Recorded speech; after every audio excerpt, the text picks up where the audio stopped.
knowing na ang dami rin nag-step up at your roots, lahat nag-step up to get the first win?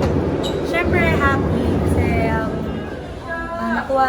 nakuha din namin na-feel ulit namin yung manalo. Ganun.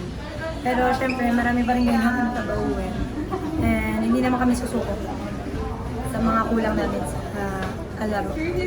That yun na nasabi nga na pang kailangan trabahuin. So I guess, ngayon lang, first 2 games na yung nakikita kong dapat mapagtuunan ng pansin ng team. Well, lahat po talaga. Lahat ng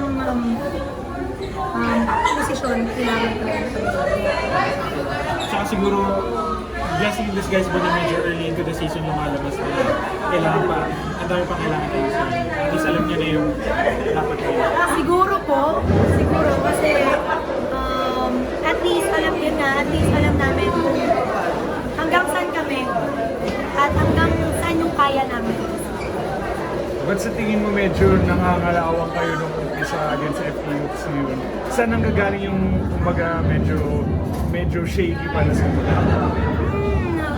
Credit naman po kasi sa UP. Kasi iba talaga, iba yung sistema na meron sila. And yun nga, yung medyo nag-struggle talaga kami. Unang huli sa service, service na yung karga nila sa service. Thankfully, medyo naka-adjust naman.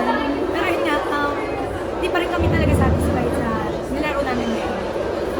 Kasi kamusta yung challenge na ngayon nga, may mga injured players kayo, tapos maraming rookies. So, as a leader, paano mo natutulungan yung team na parang maging composed lang for those challenges? Ayun. For the talak lang talaga. Kailangan lalo na marami talagang nawawala eh. Kahit ako din, nawawala din naman ako. Pero yun lang, kailangan lang i-remind kung ano purpose namin sa team, kung ano yung gusto naming ma-achieve.